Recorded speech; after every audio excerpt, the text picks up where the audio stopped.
Hi, welcome back. Today we are going to take a look at another aircraft indicator. This thing is a distance bearing indicator, model DB100. Okay, so we can select here the function of the dual pointer ADF, automatic distance finder, otherwise VOR. And on the left also it is possible to select the function of the single pointer. On the top here there are two DME indicators. On the rear we have three connectors and two protuberant things there which are probably transformers. Okay, so this thing is sealed. First let's open this thing to see what is inside, and after that I will try to make it work.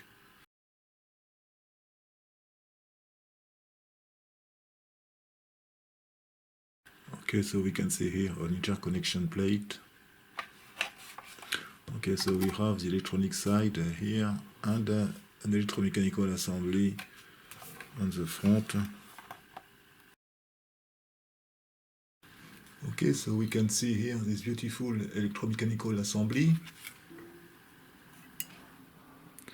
Okay, you can see that these two pointers are free. Actually, they are connected to two synchro receivers. Okay, so this one and another one. So the shaft of this one penetrates into the shaft of the first one here. So this is a passive system. Okay, so there is no servo control. But of course there is a servo control for the drive of the compass card. It uses this DC motor, and there is a control transformer for the feedback. So maybe this one, because there is also another one. So this is a synchro transmitter, it is larger. This is a torque motor for the flag. There is another one here for this flag, and a third one here. So this is for the second flag. Okay, so this one here, and we can see these two switches here for the selection between VOR and ADF.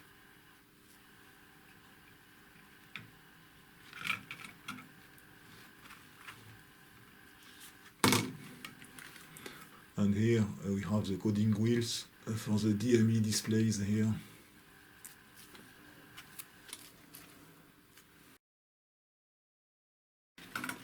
Okay, so we have here two identical boards for each DME display. Okay, we can see the drivers here for the wheels. Okay, we have four identical parts. That code 8048. Okay, so we have here a quad comparator. I assume that the input is a standard ARINC 561. Okay, so we need shift registers, which are probably these two parts here, 4015. Should be interesting to do the reverse of that board anyway, it is not complicated.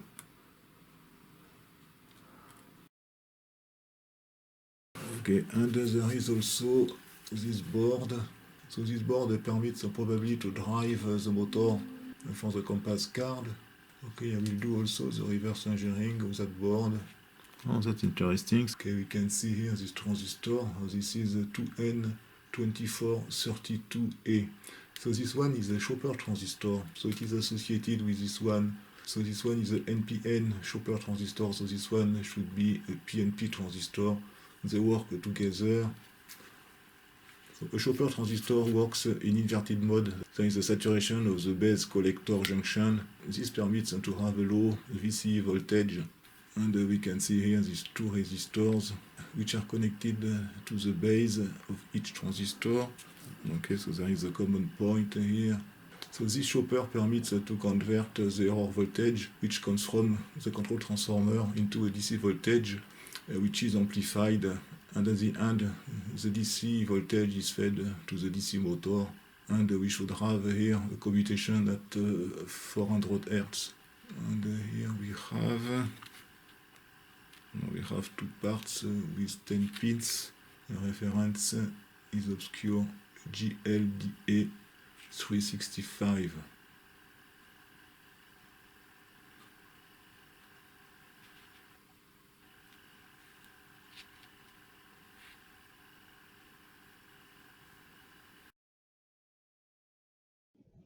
This is the schematic diagram of the servo amplifier.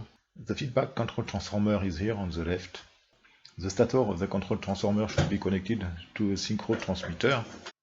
One winding of the rotor is connected to the servo amplifier, which is here. Across this winding, there is an AC error voltage at 400 Hz. The error voltage is fed to the synchronous detector. It uses these two transistors, which are used as switches. They work in inverted mode. You can see that this one works effectively in inverted mode. When the base collector junction is forward biased, there is a very low VCE voltage here. So this permits to connect this point to the ground. But for the NPN transistor here, normally we should have the collector connected to ground and the emitter connected here. You can see here the data sheet of the 2N2432A. And we can see that it is specifically designed for applications in inverted connection. Okay, so we can see here this connection. The base collector junction is forward biased, and the voltage between emitter and collector is specified. Okay, so this voltage is specified here. And this is the main characteristic of this transistor, 0.4 millivolt. Okay, so let's return to the servo amplifier. So therefore, the AC voltage is converted into a DC voltage using these two switches. There is here a comparator which permits to generate a square wave at 400 Hz. So therefore, these two transistors are alternatively on or off. When this transistor Q12 is on, this point is connected to ground, and therefore the input is here. In that case, there is a non-inverting amplifier, there is a voltage divider here, and a gain, which is the ratio of these two resistors. After calculation, there is a gain of plus 21.9, and when Q13 is on, Q12 is off. In that case, this point is connected to ground, and we have an inverting amplifier, and we find a gain minus 22.1. Okay, so therefore there is a synchronous detection, and after amplification, the error voltage is fed to the DC motor here, which is of course mechanically linked to the control transformer. The servo monitor circuit permits to activate the flag, which is here. There are several conditions. The first condition is that the servo control loop works correctly. That means that the error voltage across the winding of the control transformer is below a given value. The second condition is that the stator of the control transformer is correctly supplied. We should have a synchro transmitter connected to that synchro, so we should detect that the synchro is correctly supplied, and also that there is no short circuit or open circuit. So first, the error voltage is amplified using this amplifier, and the voltage is detected using this diode. We can see that there are two windings on the rotor of the control transformer. One winding corresponds to the error voltage. We should have an AC voltage close to 0. And on the second winding, which is orthogonal relative to the first one, which is an image of the voltage present on the stator of this control transformer. So this voltage permits to set the threshold of this comparator. If the voltage is too low across that winding, the threshold voltage here will be negative because of this pull-down resistor. But if the voltage is high enough, this threshold voltage will be positive, above the minimum error voltage here.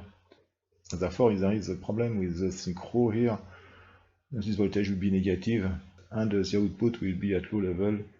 And also, if the error voltage is too high, this voltage will be above the threshold voltage, and we will have also a low level at the output. So in normal mode, at the output, we have a high level, so therefore this diode is reversed biased. So we can see that the flag is activated when this transistor is on. So that means that this transistor should be on also. Okay, so this transistor is on when there is a positive voltage on pin 36. So this pin 36 is connected normally to the azimuth gyro. So this permits to indicate that the gyro is operational.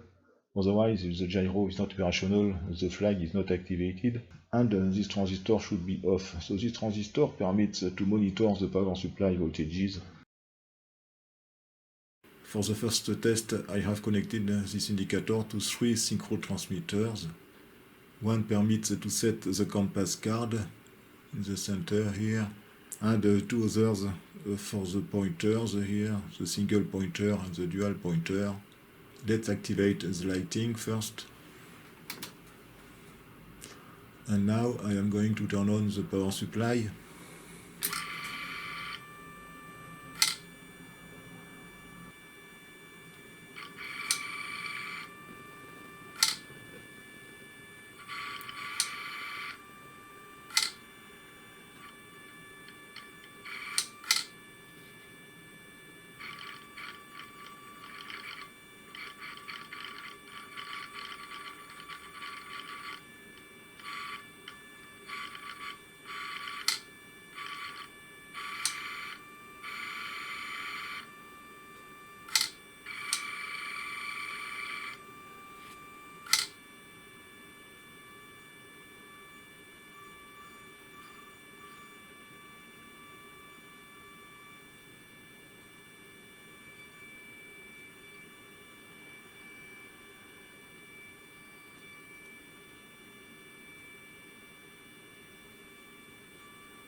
Okay, this indicator works.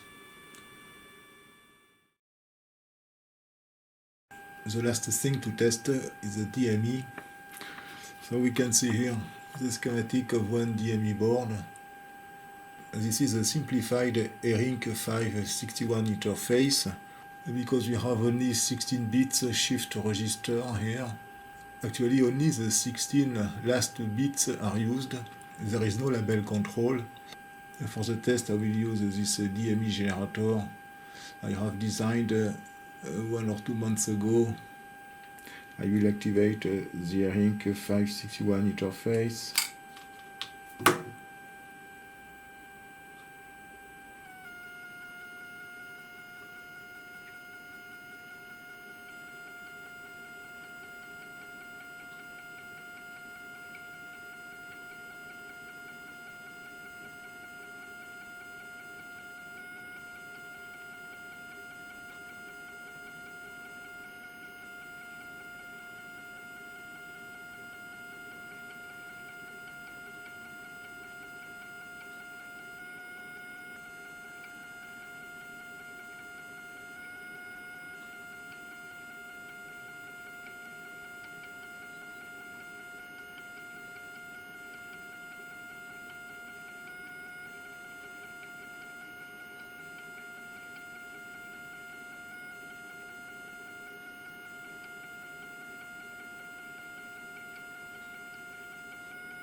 That's all for this indicator. Thank you for watching and see you next time for another video. Bye bye.